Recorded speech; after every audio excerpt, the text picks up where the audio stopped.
Hello friends, hope you are well. Welcome to this week's episode of The Dirt Report. So much going on, and honestly, I'm not even going to go into shit fuckery going on in the Liberals' basement, because upstairs, show the factor is even worse. So instead, let's focus our attention on some tech and telco news.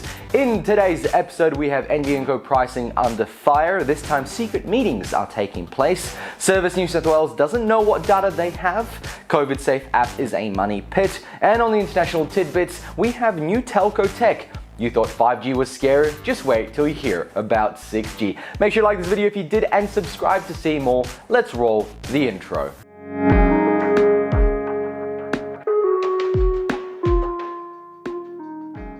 Let's start with my favorite topic, the NBN. Last week we talked about how expensive Australian internet is for what you get. This week, let's talk about what our government-owned national broadband network is going to do about it.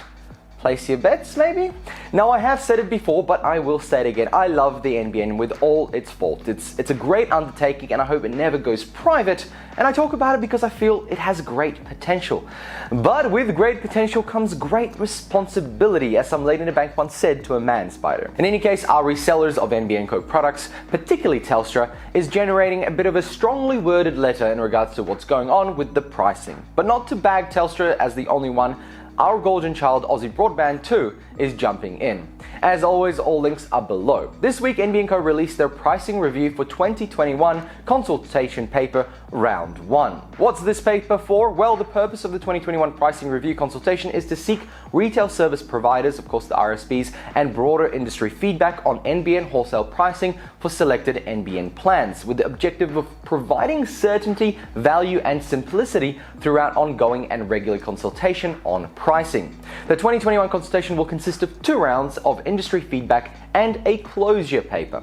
The scope of this round 1 paper is divided into 2 parts. Part A is focused on extending the current pricing certainty by releasing a new 24-month traffic class 4 bundles discount roadmap, and will also review the special access undertaking price for traffic class 4 connectivity virtual circuit, also known as the CVC. This should be completed by the end of April 2021. Now, traffic class numbering is referring to the bundles RSPs buy from NBN Co. It's the standard delivery method for general internet and data services across the NBN broadband access network. You see, TC4 enables traffic across multiple access technologies, including fiber to the node, fiber to the basement, fiber to the curb, and fiber to the premises, and promises asymmetrical bandwidth profiles with best effort contention for non-critical applications such as web browsing, email, and streaming. Now, NBN Traffic Class 2, so TC2, provides a higher performance delivery method for data and network services that requires constant, predictable upload and download speeds. TC1 enables a symmetrical bandwidth profile and provides a committed information rate with one-to-one contention,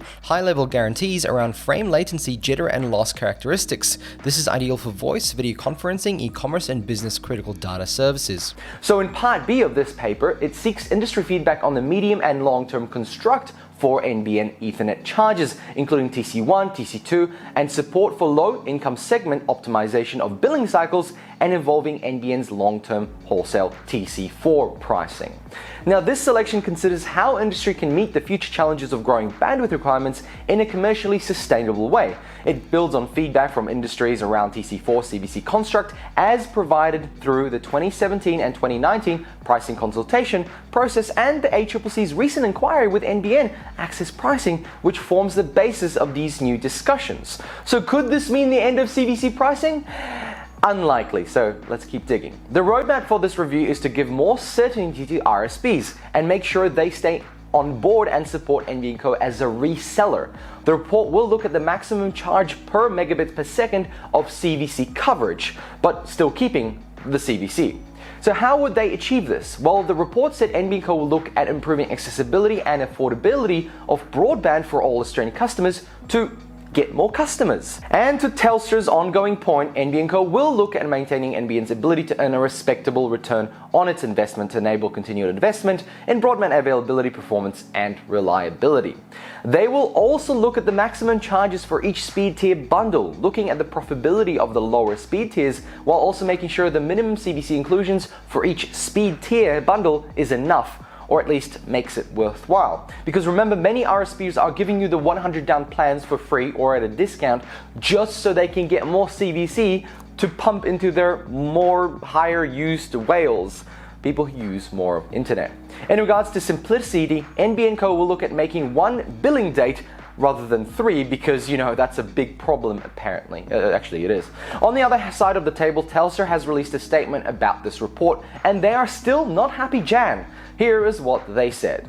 This current proposal simply does not do enough to reduce the costs and complexities that retailers and customers are facing. That's why we've made suggestions to NBN Co that would improve certainty, increase value, drive simplicity, and support digital inclusions across the community.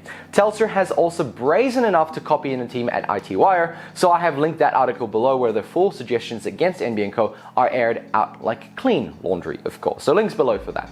But to summarize, Telstra asks for simplicity, more CVC, flexibility, actual usage charges instead of a capacity, and finally it all comes down to this: value. At the end of the day, Telstra needs to make money, and year on year the biggest NBN Co wholesaler says it's not making enough money off NBN Co wholesale products. So Aussie Broadband's Phil Britt was also pretty unhappy with the report. Here is what he had to say. Due to the significant growth the industry has experienced the last 12 months and the fact that usage has not returned to pre-COVID levels, we believe that the proposed changes are wholly inadequate to support the needs of the RSPs and ultimately Australian broadband users. Now, Britt makes a good point. Numbers have not plummeted to pre-human malware levels, and I don't see they will anytime soon. And so NBN Co's pricing and CVC allowances do not meet the needs of the people, of you, the users. And unfortunately, this report does not help in any significant way. So in the report, NBN Co outlined the actions they took to help during the pandemic. These included the CVC Boost, which enabled RSPs to order substantially more CVC bandwidth on the network, and obviously at no additional cost, which showed how the NBN CVC should be like and the amounts that are required to really make it work. This also includes a 5.4 increase in speeds, which is easily attributed to the fact that, hey, providers had enough bandwidth to go around and all of a sudden speeds went up. Surprise! NBN Co also gave $150 million in relief funds to assist RSPs in supporting low-income households with homeschooling needs, emergency and essential services, and small and medium businesses and residential customers who are facing financial hardship. Well done, NBN. That's great. And on the wireless side, they doubled the average data download limits on NBN Ethernet Sky Master satellite services, and they should have done that years ago. But nonetheless, very generous of them. You would think that when the build phase is over, which it is now, the product would actually be cheaper to deliver because there's less expenses. Now, the final nail in the coffin of this waffle is that NBN Co internally has made, or rather planned out and modeled, a simplified, flat rate, wholesale price rates that have not been shared with anyone, touting, oh, it needs to be customized for each RSP. Well, do it then. Customize it for each RSP. And I bet you this is exactly what all the RSPs have been asking for, a simplified flat rate model, and they are teasing everyone. What a waste of time with this report, especially hearing all these rumors. So let me know your thoughts below. Is NBN Co doing enough to lower the cost of internet access? If so, are RSPs out of touch? Maybe they're wrong. Let's jump into our next topic. A few months ago, we talked about Service New South Wales being hacked, or if we put it nicely, compromised in a bent over position not at the Cairo clinic.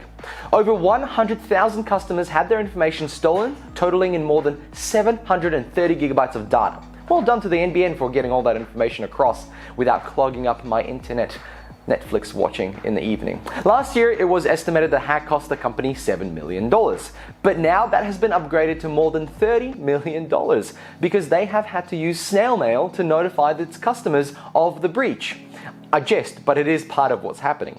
To avoid any impersonations or scam-like incidents, the company decided to contact its customers via physical mail. Unfortunately, around 20,000 customers had a bounce back or have not signed for it. In fact, Service New South Wales even tried to work with New South Wales Transport Departments. They are now looking at using the Service New South Wales app to contact the last 20% of customers who have been compromised.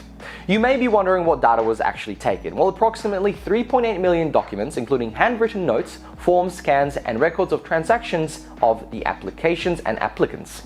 All while this was bubbling in the background, Service New South Wales received $50 million to extend their services. You would think they would invest maybe a little bit of money in like an ISO 27001 accreditation and some better cybersecurity systems in general. In any case, let me know below if you're one of the 100,000 people notified. I would love to know what they said to you and what action actions you have to take now, or if they had any justifications for the compromising event. Let's move on. Next up, let's talk about apps, the tech part of our show. COVIDSafe wasn't particularly successful, and I'm saying that in a very nice way. It was successful, but not overwhelmingly. Now, after spending nearly $7 million in developing the COVIDSafe app, this week the Digital Transformation Agency told Senate estimates that it would cost $100,000 per month to run the app as is, but have budgeted another $200,000 for any additional features and development. Part of me thinks, well, yeah, this is what happens when you develop your own software rather than buying one off the shelf. The other part of me says, well, yeah, that's what happens when you develop your own software and you have to continually support it. In regards to those costs, hosting the app on the AWS server is nearing $1 million in expenses since January. This is all marred by the lackluster uptake by Australians and the limited use by the customer themselves, the states and health authorities. So far, only 17 people have been identified by this app. As mentioned a few months ago, the cost per person detected was pretty incredible. So will they drop the app due to the cost and limited success? Well, it depends how much value the health department puts on stopping 17 cases. You could try and do the math based on one person. In that case, the figure, generally written as R0 and pronounced R0, is an estimate of how many people one contagious person will infect. Because viruses spread exponentially, a few cases can quickly blow out to an overwhelming number. An R0 of 2 suggests a single infection will on average become 2, then 4, then 8, multiply that by 17 and you have yourself the population of Sydney in a few weeks. So let me know your thoughts below. Should this app still stick around? Should we be paying $100,000 a month for it to run? It's actually not that much in the scheme of things, comparably to everything else the government is paying for. Let's jump into our international tidbits. Make sure to like this video if you did and subscribe if you want to support us. So finally, 6G, or rather 5G plus 1, or rather full-on brain melting served cold but wirelessly. It's already taking its first baby steps. Not only is the body of 5G still warm, it's alive and yet not even rolled out. But as you can imagine, tech moves fast and leaves everyone in the dust. So what's 6G? Well, of course, it's the 6th generation wireless communication technology and the successor to 5G cellular technology. The main difference is that 6G networks will be able to use higher frequencies than 5G networks and provide substantially higher capacity and much lower latency. But is that really new from each generation? One of the goals of 6G internet will be to support 1 microsecond latency communication, representing 1,000 times faster, or 1/1000th the latency than 1 millisecond throughput. The 6G technology market is expected to facilitate large improvements in the area of imaging, presence technology, and location awareness, working in conjunction with artificial intelligence. Of course, the computational infrastructure for 6G will be able to autonomously determine the best location for computing to occur. This includes decisions about data storage, processing, and sharing. God, 6G just looks like the future, doesn't it? Now, 6G is expected to support data rates of 1 terabyte per second. That's all we care about. All this is possible due to the combination of sub-millimeter wave, that's right, not just millimeter waves, but sub meaning smaller than millimeter waves. So what's made the news? Well, executives from AT&T and Ericsson have been elected to lead the US industry's body's efforts to establish North America as the leader in 6G networks.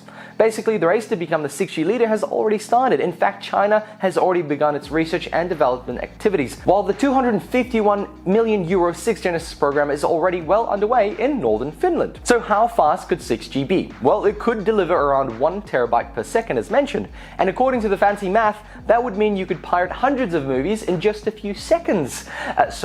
Watch hundreds of movies legally online in just a few seconds. But 6G is still not real. It can't hurt you just yet. It's only in research phases, but it may be significant enough jump that could change wireless technology for the whole world.